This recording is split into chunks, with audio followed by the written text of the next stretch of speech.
Well, my name's Dr. Rick Norris and I'm a psychologist, and I work in a clinical practice. I spend a lot of time working with people who suffer from stress, anxiety in all its forms, and depression. When people ask me, what do I do for a living?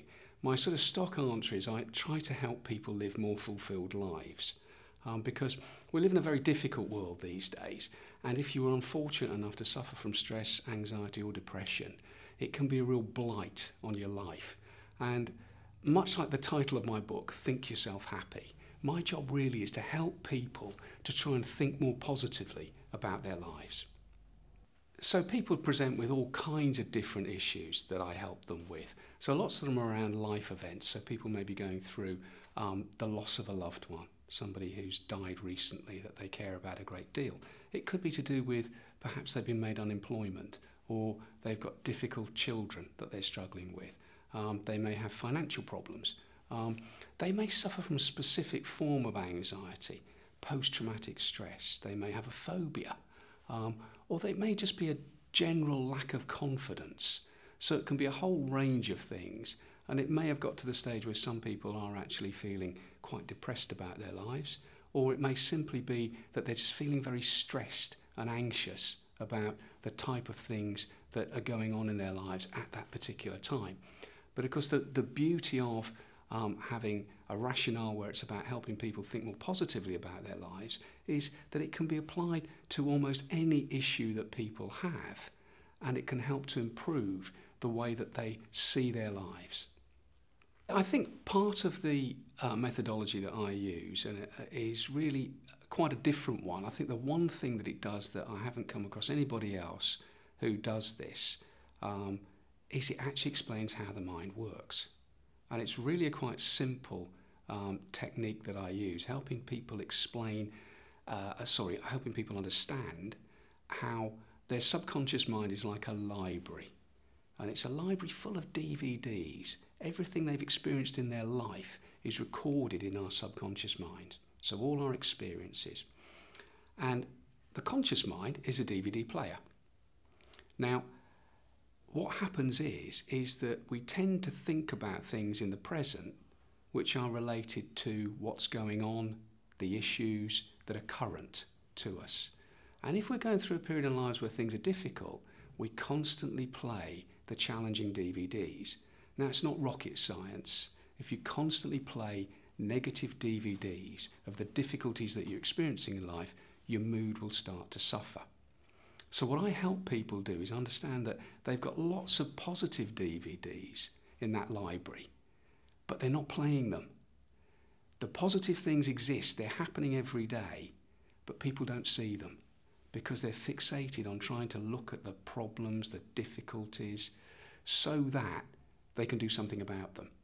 So their mind actually tricks them into noticing only the negatives in our lives. When times are tough, we notice the things that are negative.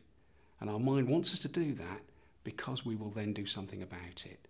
But the problem is some of those problems or some of those difficulties simply can't be solved very easily. And we can get dragged down into a negative cycle of introspective thought processes, which really do make us become even more anxious and quite depressed. So it's helping people to understand we've got a whole range of DVDs, experiences, most of them probably at least neutral, if not very good. And the more time we spend thinking about the positive things in our lives and really experiencing the positive things as they occur, then the better our mood becomes. And consequently, we feel much more positive about our lives, and we feel more confident about being able to deal with the problems that we're experiencing.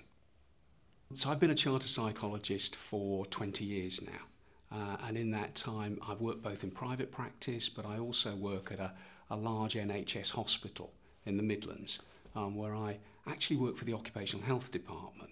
So I see everybody from the cleaners to the consultants. So an awful lot of the people I see are medics. So if you like, I'm the kind of medic's choice of psychologist, which is tremendously rewarding work. I really enjoy working in that environment, particularly as these days the NHS is quite a stressful place. But I do see a broad range of people outside work in private practice. I've also written a couple of books on the subject. Think Yourself Happy is the current one. Another interesting thing that I've done, which again I think is probably reasonably unique, is with a colleague of mine, Rick Norris. We've written a children's story. It's aimed at a teenage audience. And I think all the research is telling us that even teenagers these days are suffering from much higher rates of anxiety disorders and depression. So we've written what we believe is quite an engaging story.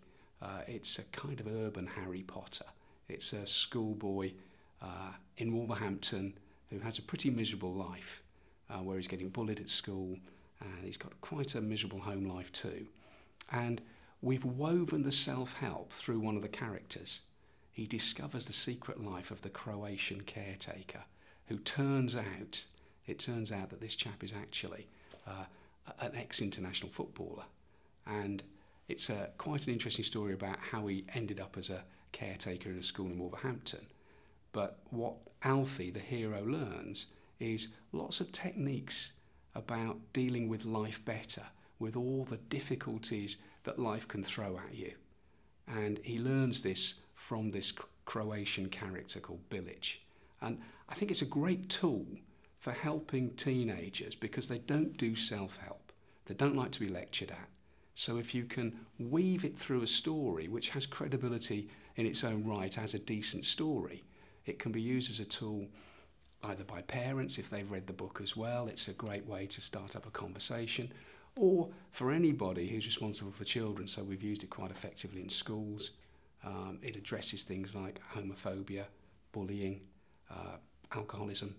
So it's a fairly gritty read, but it's gone down pretty well, and it's a great tool. So I think there's an audience for the self-help books that I've written, particularly with the adult audience who want to know how they can actually think more positively.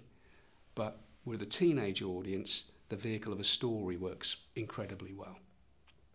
What I really like about my work is it's one of the few occupations where I think you have a real opportunity to make a difference to other people's lives. And it is quite humbling, I think, to think that you've helped people who sometimes will say to you afterwards about what a difference it's made to the way they view life. And that's a wonderful, it gives you a really nice warm feeling inside to think that you've done something that A, you at least have a talent for, and B, it's actually made a difference to somebody else's life. People are endlessly interesting. You know, everybody has a slightly different life, even though we may share many common themes. We will all experience life events at some point, but every one of us is uniquely different. And being able to help each person to deal with those differences in their lives and help them to live literally a more fulfilled life is just tremendously fulfilling.